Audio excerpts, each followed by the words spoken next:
Good morning, friends, as I itch inside my ear. How's everyone doing today? Happy Tuesday. Greetings from my in between my porch and my living room. Um, Wanted to show you my hair color. Violet black, I think I said it was. Of course, whenever I color it, it just looks black. And it's kind of doing like an Elvis Presley today, which I'm not feeling, but when it's in between haircuts, this is what it does. As you can see by my... Sorry, honey. Look at this baby girl. I just, I just whacked her with my glasses. I'm really tired. I don't know what's going on with me lately with my sleeping schedule. It's just it's a mess because I'm on all these fucking meds, and I never wanted to get to a point in my life where I had to take a bunch of meds, but I don't know. Sometimes I feel better, sometimes I don't. It's 8:45. I'm getting ready to leave the house. Therapy and then that freaking HR meeting, which just I'm trying to remain positive. I know it doesn't seem like I am.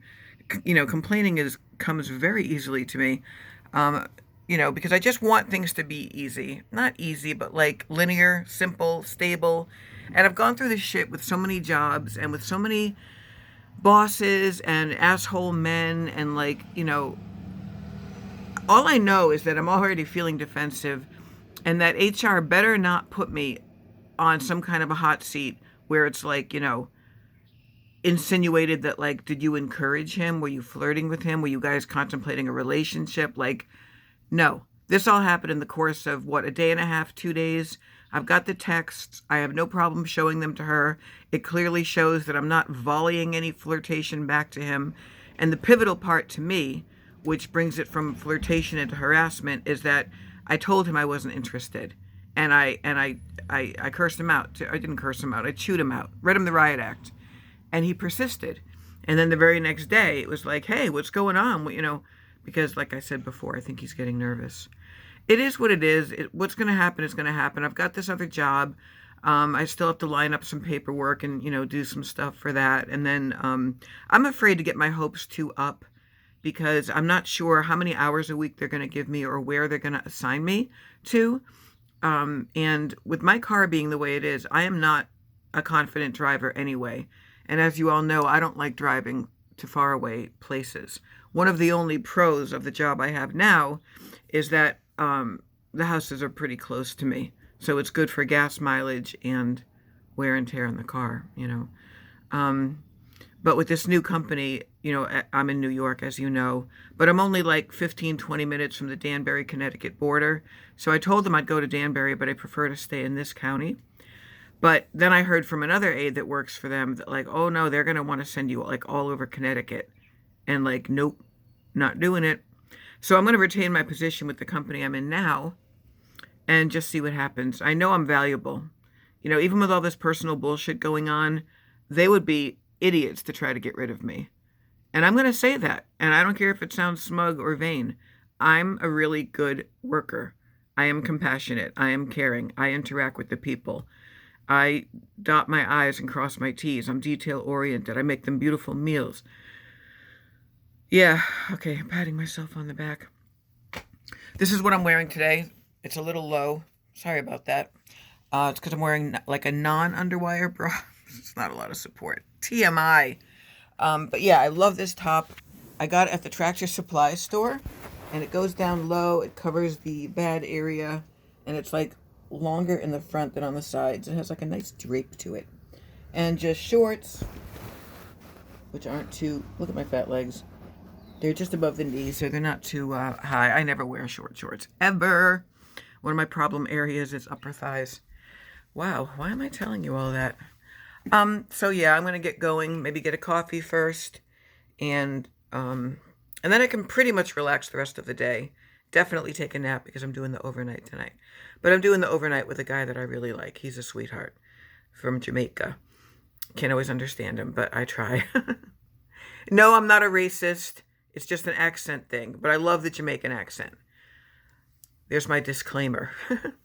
Shannon mentioned that in that tag video the other day. People that make videos and say, disclaimer, you got to say what you say, mean it, own it.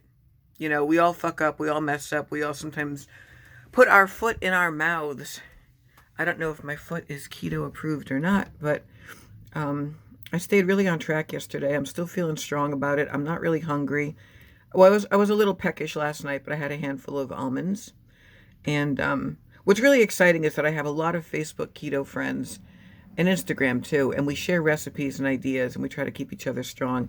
And here on YouTube too. You guys know who you are. I still have a little bit of a headache, but I think that's stress. I think it's menopause. I think it's, maybe still the Lamictal. I did look up in my pill book that headaches can come along with it, and it takes a couple weeks for everything to like really settle down in the system, including when you're on keto. So, I don't know. How's the makeup today, guys? I can't make my eyes look any less tired, really, but I washed it, toned it, put on primer, put on moisturizer, put on foundation, put on powder, lined my eyes with something more like a light silvery purple instead of black, because black is very harsh. I have just a Burt's Bees lip balm on my lips in like a blue-based pink, which is my favorite. A little bit of blush, a little bit of highlighter. My nails look good. You're probably all thinking I'm doing this for my therapist, and you wouldn't be wrong. There's nothing wrong with trying to look good when you're a woman, and it doesn't mean that you're inviting harassment. I've been doing a lot of thinking and soul searching about that, because I always put it on the back burner. I never wanted to let any of the Me Too apply to me, which is kind of irresponsible as a female.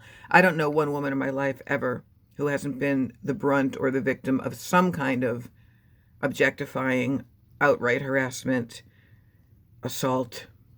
I don't hate men. I really don't. They're very useful in society, especially if you want a baby. But I don't know. There's a problem. I don't hate men, but I don't like men who are entitled, who actually think that because they're a man, they are entitled to have you do sexual favors for them. End of speech. That's my Tuesday morning. I know I'm going to check in with you guys later. I'm going to tell you all about therapy and HR and God knows what else. I don't know what else to do today. I've got no money till Thursday. So I love you. Thanks for listening to me ramble as you always do. Thanks for your comments. Thanks for your love and support. Thank you for the congratulations you gave me yesterday. I went through a myriad of emotions while I was sitting there applying. At one point, it was very odd because I felt like I was going to fall asleep. My back really hurt. My head really hurt. I was hot. And I thought to myself, I can't get into this whole reference resume thing. Like, I was going to walk out. And then all of a sudden, it took like an upturn. And I got into a very chatty conversation with like the director of the whole program. And there was a rapport there. You know how you can tell there's like an instant zone you get into? And I think they really loved that I was well spoken about my years of experience, and I speak the language. You know what I mean? I speak the caregiver lingo. I know what all the different things are, the gait belts, the transport, the Hoyers, the, how I'm not supposed to give meds, just med reminders. And I know this stuff. Like, I know it like the back of my hand. And then she said, some of our clients can be difficult. And I just looked at her like, I know from difficult clients. Holy shit, do I know. Last week I had a freaking chair thrown at me. I've been spit on, cursed out. I do love them. I love God's special creatures and angels. I do. I don't mean to call them creatures. I mean, there's a pureness to their souls, but they're trapped in bodies and brains that don't always work. But God, I can talk a lot of shit about nothing, right? I love you guys. Thank you for listening. Enjoy your Tuesday. Peace.